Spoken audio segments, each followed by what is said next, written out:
Sa gitna ng napakainit na panahon, doble pasakit nga naman ang nangyaring brownout kahapon sa ilang bahagi ng Luzon.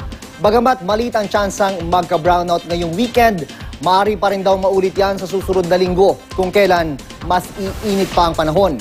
Balitang natin ni Cedric Castillo. Biglang bakante ang mga upuan sa dinarayong pansiteryang ito sa Monumento, Caloocan City. Halos wala kasing maihain matapos mabalot ng dilim ang kusina ng resto dahil sa brownout.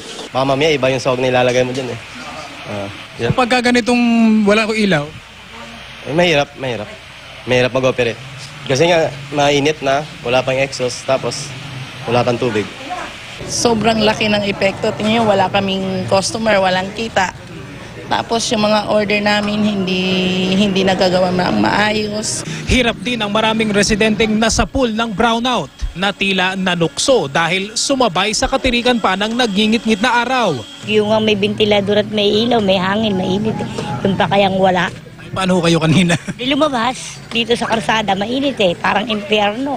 Walang warning. Tapos na bago masabi nila na magbo-brown isang oras.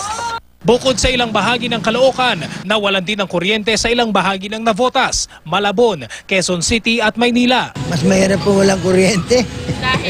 Dahil nangangapakay pagka nagtatrabaho ka. Hindi ka rin makatulog. Uyad ka pagka walang kuryente sa gabi. Na-experience mo yung brownout? Opo. Ay tulog yung mga bata. Pay-pay na pay-pay.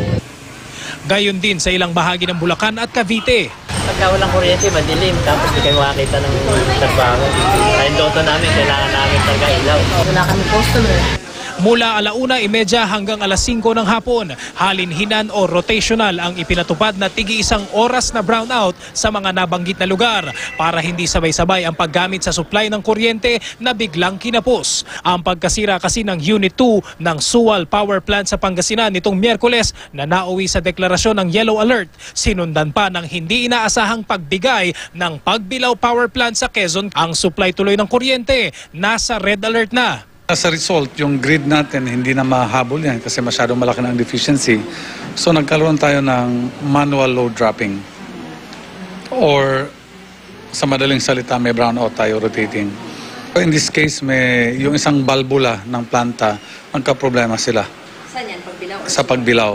Sa Sual naman, may mga boiler naman ang problema niya. Every now and then, sabi nga nila, ano ba yung boiler tsaka pare-pareho na lang, talagang matatanda na to Pag matatanda na, nag-aaberya talaga. Kami on our part, we will implement what we term a manual load dropping schedule or rotating scheduled interruptions to be able to balance the system. We will continue to closely coordinate with the system operator, the National Grid Corporation of the Philippines. Inaasahang maayos na raw ang Sual Unit 2 pero ang Pagbilao Power Plant, 1 linggo pa raw bago maayos. Masusundan pa ba ang rotating brownout? Hindi na raw sa buong weekend dahil inaasahang bababa ang konsumo ng kuryente sa panahong ito. Next week is the hottest month or week of the year. Kung si Sual next week, pagbalik ni Sual, wala tayong brownout. Kaya lang, naka-yellow alert tayo.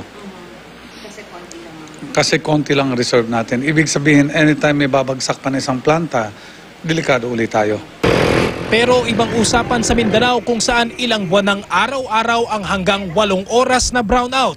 Doon at maging sa Visayas, matagal lang kapos ang supply ng kuryente. Cedric Castillo, GMA News.